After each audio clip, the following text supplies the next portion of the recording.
nahageze ahangaha mu karere ka Gasabo aho habereye umuhango wo kwiyamamaza, aho ahageze mu mwambaro utukura, ishati itukura, ingofero y'umukara n'ipantaro nziza cyane iri mu bara ry'igitaka.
Ni nk'ibisanzwe n'ubundi umukuru w'igihugu aba yishimiwe cyane n'abaturage nk'uko muri kubibona.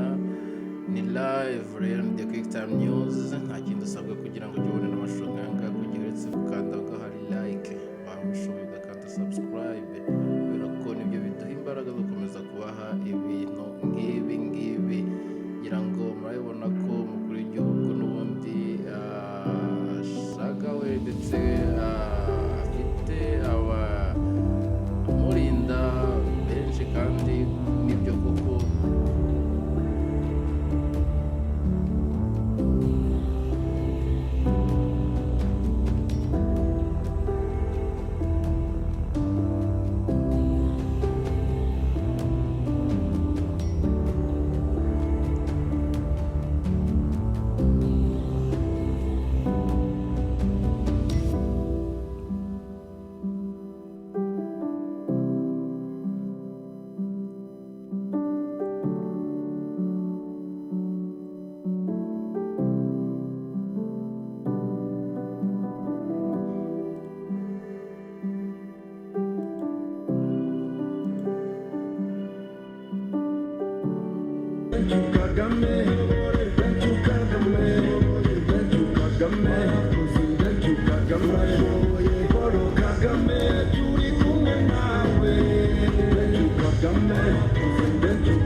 yes nk'uko murimo murabibona rwose ibintu bimeze neza cyane.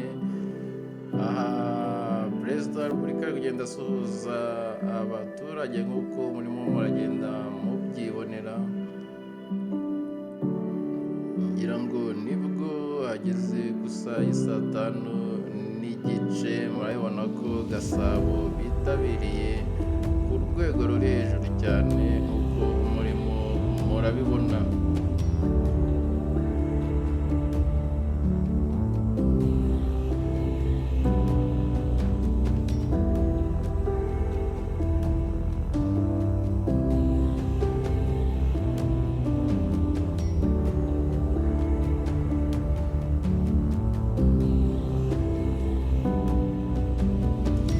hari abari kumbaza ati ese kuki udadufungurira amajwi twumve uko bimeze, ngira ngo tubibutse ko iyi ni YouTube kandi koko haba hari indirimbo nyinshi z'abahanzi bafitiye uburenganzira cyangwa se copyright.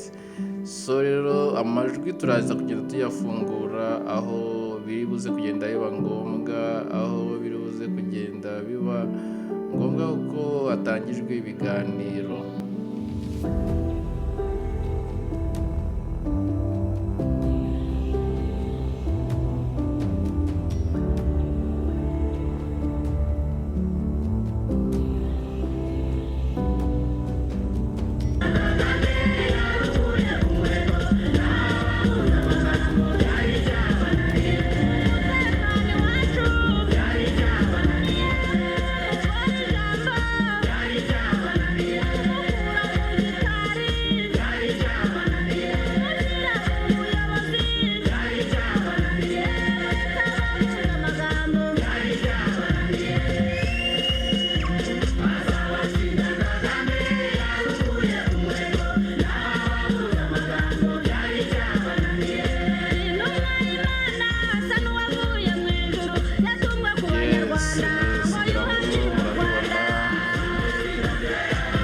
Perezida wa Repubulika Seseka yanga rwose mu karere ka Gasabo, aho bigaragara yuko azengurutse ahantu hanini cyane, aho abaturage batandukanye bitabiriye uyu muhango.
Tugeza ku iterambere niwe ni Paul Kagame, n'indirimbo Precise, King James ndetse babashije kutugezaho indirimbo nziza cyane, aho bigaragara ko Perezida Kagame arimo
Quick Time News. Nta kindi wowe usabwa uretse gukanda handitse subscribe, tugakomeza kubana mu bihe byiza nk'ibi ngibi, aho ukomeza kugenda ubona amashusho meza nk'aya ngaya. Kanda like ubundi twikomereze.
Nyakubahwa chairman wacu dukunda, dutangire n'indirimbo y'umuryango.